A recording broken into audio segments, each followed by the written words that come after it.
This is the Middle Tennessee High School Sports Show with your hosts, Mike Strasinger and Jacob Golson. All right, let's do that video. Boom. All right, welcome into the Middle Tennessee High School Sports Show. I'm Mike Strasinger, sitting alongside Jacob, the natural, the kid, the intern, Jacob Golson. Jacob, how you doing, man? I'm doing good. Good Thanksgiving? I had a great Thanksgiving. I just want to say that I'm really thankful to be a part of this show with you. Oh, thanks, and man. for you taking me under your wing and helping me learn a lot about high school sports. And I hope you've learned something. Oh, I've learned a lot. I've had a great time, too. That's what's important. You've had fun.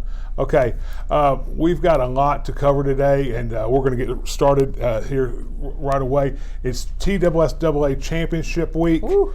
We're going to break them down for you here in a little bit. Here and today. This is going to be the final episode of the Middle Tennessee High School Sports Show in this format with that name. We're going to rebrand a little bit, retool it, tweak things a little bit.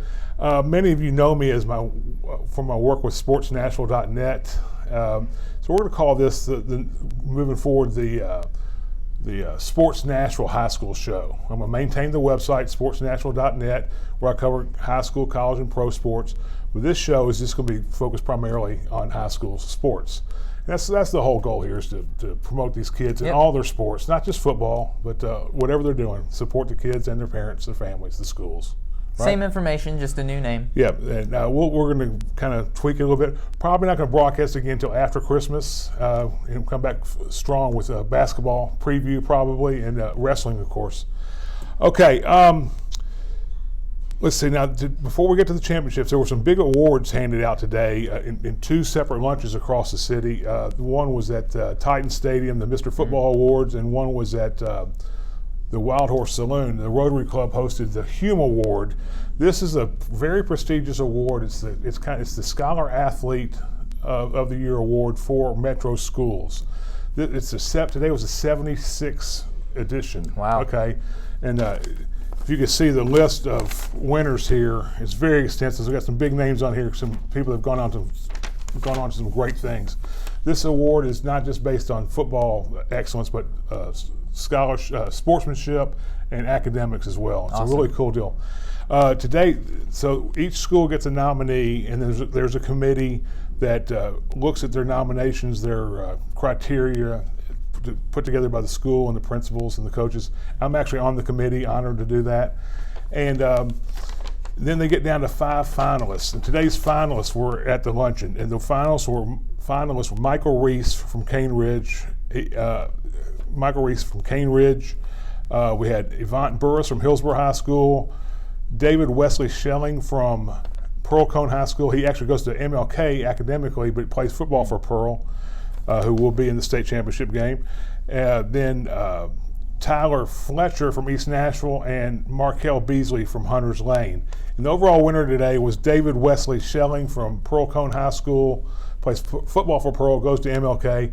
This kid's something else. He's a big kid. He's a long snapper for Pearl Cone. Right. And he's actually got a full scholarship with Vanderbilt, I understand. So he's smart and he can play football. We've gone to a few of those Pearl Cone games, and I can tell you on the sideline, he's fired up. He's always practicing his long snap. If he knows he's about to go out for a punt or a kick, he's working on it all the time. And that's been a huge part of their team this year. Oh, yeah. The making the extra point. So we're going to get to that in just a second. Oh, yeah. All right. Also today were the Tennessee Titan Mr. Football Awards. This goes to the best player in each classification. So there was 9 winners and plus a kicker, so 10 total. From 1A, Holden Willis from Greenback. He'll be in the title game on Friday. Mm-hmm. Cooper Bogus from Peabody. Is Peabody still alive? Peabody's still alive. Peabody's still there. James Magic Moore from Stratford. I'm so happy this kid won. He's so well deserving of this award. He's a great kid, a great running back. Magic Moore from Stratford. Tim Kutras from Nolensville. The winner, Elijah Young from South Doyle. Lincoln Pear from Houston was a 6A winner. Division 2A, Kamari McGowan from Middle Tennessee Christian School. Division 2 AA, Austin Hill from ECS. We'll see him on Thursday. Yep. And Division 2 AAA, Amari Thomas from Briarcrest. The kicker of the year, Zeke Rankin from Alcoa. So congratulations to all the winners and those nominees as well. All right, all year long, since the playoffs began, Jake and I have had a little bracket contest where we filled up the whole brackets along with my wife, Susan Strasinger, the publisher of the Hillsborough Globe.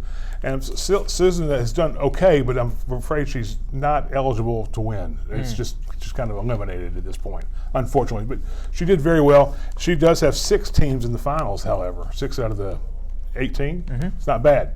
How you doing, man? I got 10 out of the 18. And I think I had 8. Okay, so we're okay. So we still got some teams alive. I have, I believe, what did I say? 5 that could still win it all. And you I have 5 as well. 5 as well. It's going to come down to the last game, actually. I think Ravenwood against Maryville. You have Ravenwood winning it all. I had Oakland win it all, so I can't win there. So, but it may come down to that last game. I have. This is in the brackets. Now we're going to do some predictions later that have nothing to do with this. I had, just so you know, I had South Pittsburgh, Peabody. You had Peabody, right? I had the same too. Okay, then we both have Pearl Cone. Yep. I had Livingston Academy. I had Haywood, who lost last week. Okay. 5A, I had Powell. You have? I had Gallatin. Okay. They got knocked out in the first round. Now 6A, you've got a perfect bracket on 6A, don't you? Pretty much. I've only lost 4 games total. Oh, that's pretty good. Now, you're still out there with both teams. Both teams, Ravenwood and Maryville. Okay. But I've got Ravenwood. I had Oakland beating Ravenwood in the final there. In Division II, I'm gone. I had Nashville Christian School winning over Friendship. And I've got Davidson Academy winning. Oh, and you got USA. I had them playing Nashville Christian. Okay. You're still alive though. Now then, this we both had CPA and ECS. Right. And I have CPA. You have ECS. So that'll be a big one. And then I have in the final, I have Macaulay over Baylor, and you had. I had Baylor winning it all, so I'm toast there. Okay, but nevertheless, it's still pretty exciting. It's pretty close. It's been a great little contest. Oh yeah. You've got the lead, but like football picks, I'm coming. Yep. I'm coming. All right, so here we go now. We're going to break down the every bracket, every championship game. We're going to take turns breaking them down and giving our predictions. Now I'm going to go first with Division 1A. This will be Greenback at 12-2, the Region 2 champion against Lake County, the Region 7 champion, coming in at 14-0. Greenback is in Loudoun County, up in East Tennessee. It's just south of the I-40-75 junction there, south of Knoxville. It's a very small school. About 230 kids go there. To get to the state finals, the Cherokees of Greenback beat Unica 51-6, then Coalfield 56-16, then shut out Oliver Springs 35-0, and in the quarterfinal, then beat South Pittsburgh 27-26 in a thriller. In that game, Mr. Greenback's Holden Willis, Mr. Football winner, scored his 28th receiving touchdown of the season to set a new state single season record. Greenback started off the year with a 54-20 loss to Loudoun, a 3A semifinalist, and 2A finalist Meigs County, 27-20. Since then, they've reeled off 12 in a row, including going 6-0 in region play. Greenback has been to the finals 4 times with championships in 2017 and 1987. Greenback's opponent will be the undefeated Lake County Falcons. The Falcons are from 7A in Tiptonville, Tennessee. It's in West Tennessee. Another small school. Enrollment's about 196. Those are small schools, man. I'm talking small. Their road to Cookeville started with a 50-20 win over Booker T. Washington, then a 56-0 shutout over MASE, then a 46-0 shutout over West Carroll. Then they beat Huntington 30-20 in the semis last week. This will be Lake County's sixth appearance in the title game, with championships in 1980 and 1985. It will be their first appearance in the championship game since 1994. So it's been a while. My pick, Greenback in a shootout. Nice. Okay. All right, Jacob, what do you got over there in 2A? All right, so in 2A, we've got Region 2's number 1 seed versus Region 7's number 1 seed in Meigs County versus Peabody. Meigs County is located in Decatur. Making the playoffs are nothing new for Meigs County, as this is their 24th overall appearance. Nice. However, they've only made it to the finals twice, in 1995 and 1980. They've never won, so they're looking for their first championship. Okay. So after they posted a very solid 9-1 regular season record, they took down Happy Valley, South Green, Oneida, and a really, really good Trousdale County team, 22-20 last week. Wow. So that was good for them to earn a trip to Cookeville. On the other side, we've got Peabody from Trenton, Tennessee. The Peabody Golden Tide are undefeated this season and are looking to make history repeat itself as they try to win state for the second year in a row. In their journey to Cookeville, Peabody's look stronger than ever. They had a 38-0 win over MAHS, a 48-0 win over McKenzie, a close 29-28 win over Fairleigh, that's Region 8's top team. And then last week they made a statement with a 45-14 win over Riverside. So Peabody's looking stronger than ever. I've got to go with the unbeaten team here. Peabody, they go back-to-back and win their third overall school title. Very nice. Okay, here we go in 3A, a modern-day David versus Goliath. Middle Tennessee's favorite, Pearl-Cohn Firebirds against the Alabama Crimson Tide. No, Alcoa. It's the Alcoa Tornadoes. The Firebirds from Region 3, 5A in Nashville, have had a great season, going 10-0 in the regular season for the first time ever. Then they've been walking the tightrope through the playoffs. In round one, they had an easy 42-0 win over Stewart County. Then they got by their region rival, East Nashville, 28-19. Then won 28-21 over another region opponent in Giles County. Then squeaked by Covington 21-20 last week in the semifinal game. Jacob and I were there.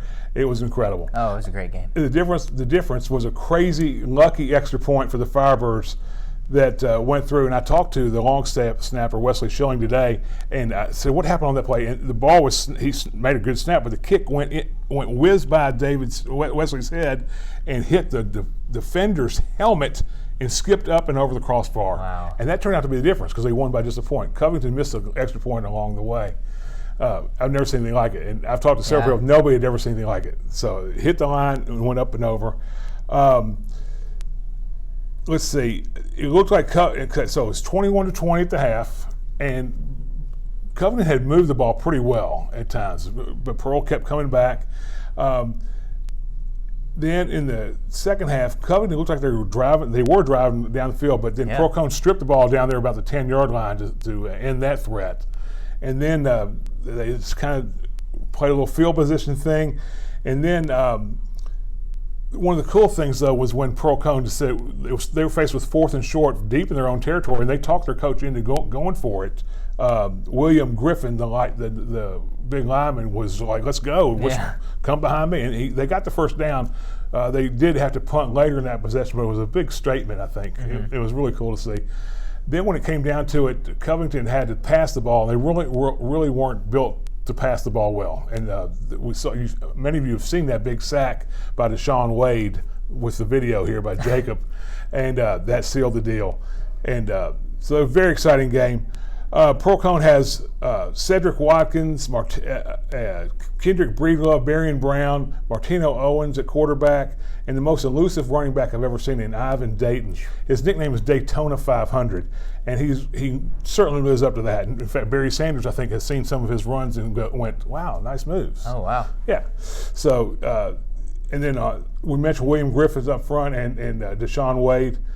Pearl has been to the championship game before, most recently in 2015, where they finished as runner-up to Knoxville Catholic.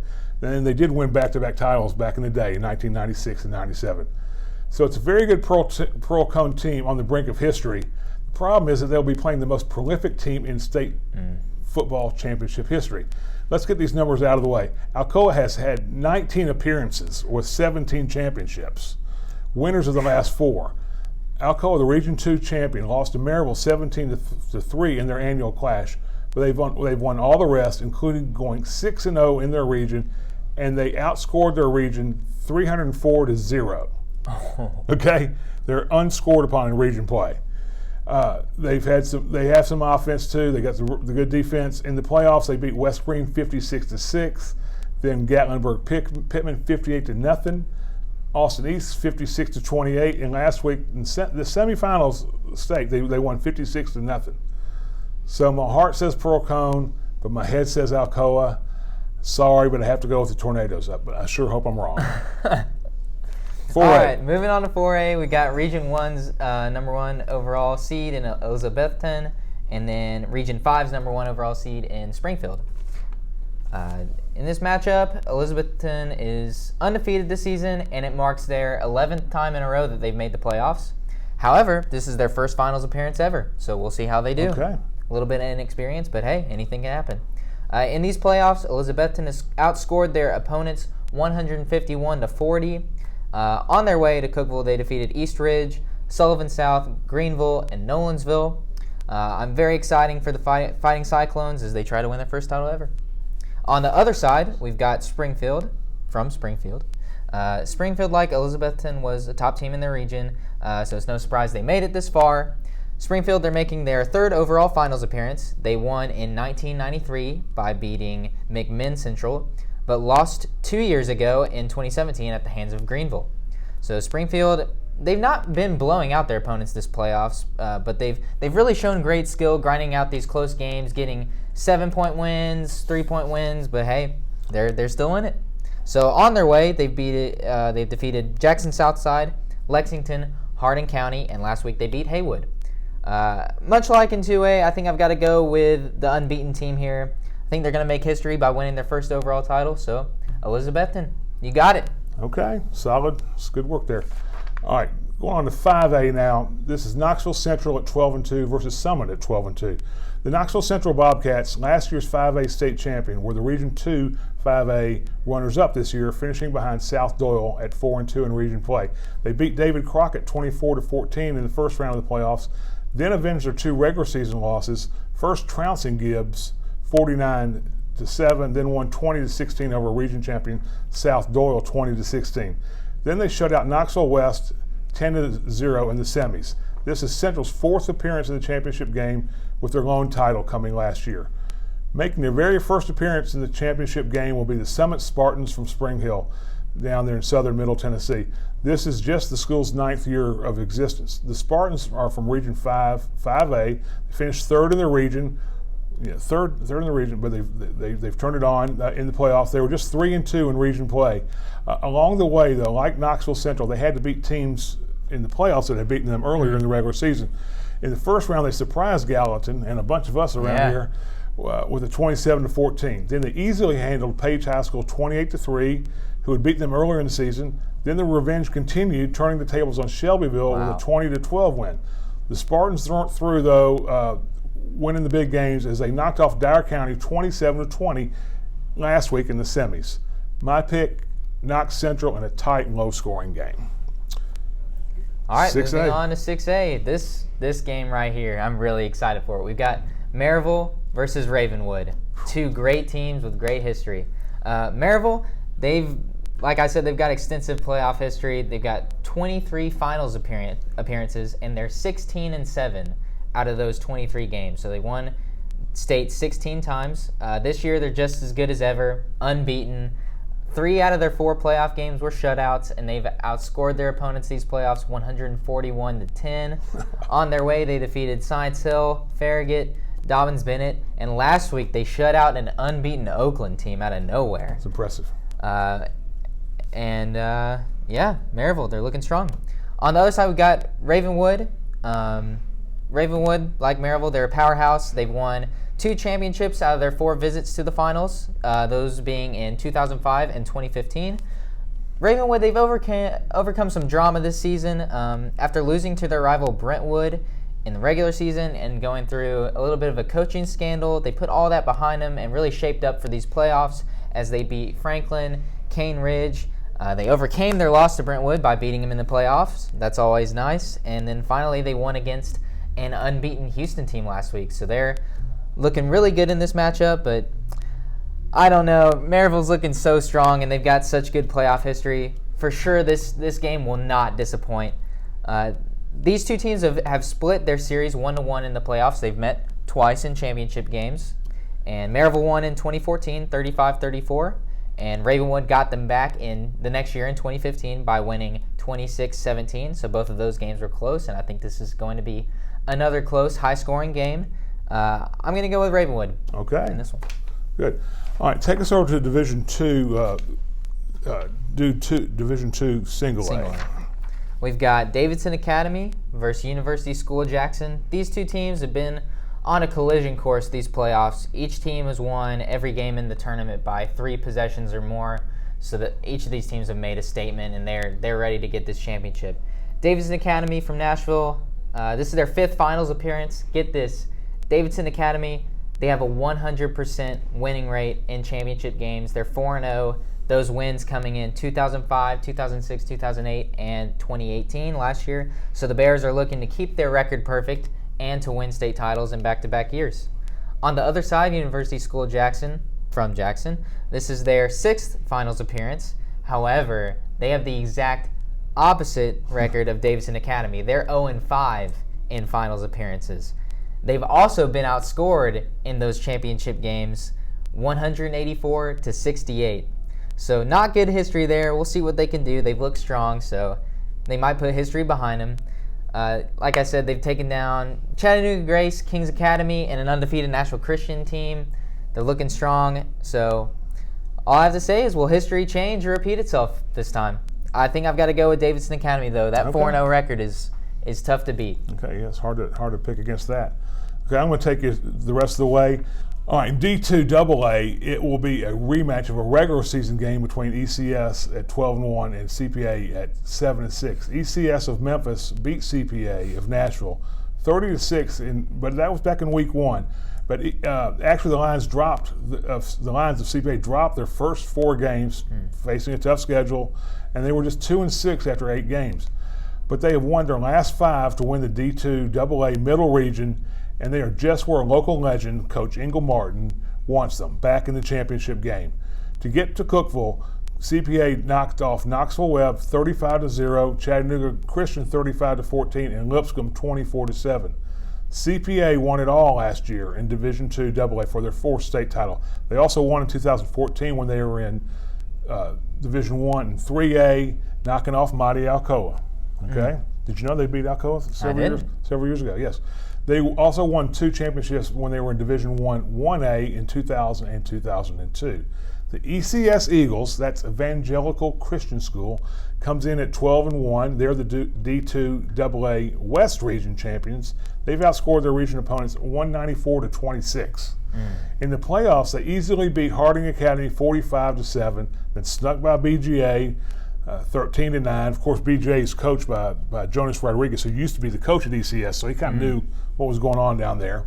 BGA 13-9. Then they handled Los Ann last week, 2 weeks ago, 45-24 to get to the championship game. This will be ECS's 9th trip to the finals, with their last coming in 2012 when they were runners-up to Knoxville Webb. They have won 4 titles, with their last coming in 2005. My pick. I've known Coach Ingle Martin a long time. He is a winner, he's a great person, and a great football coach. My heart and my head are in agreement on this one. CPA in a tight one, maybe overtime. I like it. Finally, in Division II AAA, the big boys, MBA versus McCauley. Finally, somebody other than Brentwood Academy is going to win the D2 AAA championship. MBA at 8-4 is in their 5th title game in the last 6 years. But they haven't won it all since 2014. McCauley at 10-2 is making just their 3rd trip to the championship game, with their lone title coming in 2001. Knoxville Catholic joined the Division II ranks this year, forcing the division into 2 regions. MBA from Nashville was sent to the West region, where they finished in 3rd place behind MUS and Briarcrest due to a series of deep tie-breaking procedures. They came through the bracket unscathed, however, with a win over Baylor 12-7, and then beat MUS in the semis 20-3 to get back to the ship once again. Ship, that's what the kids call the championship. Okay.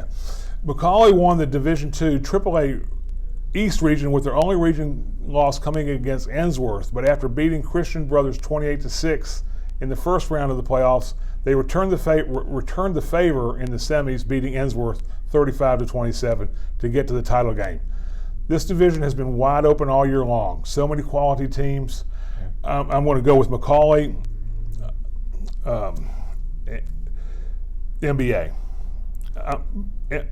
NBA. I'm going to go with NBA. Final answer. NBA. It's going to be that close. It's just that close. Yeah, right. NBA. Final answer. We'll see you in Cookeville.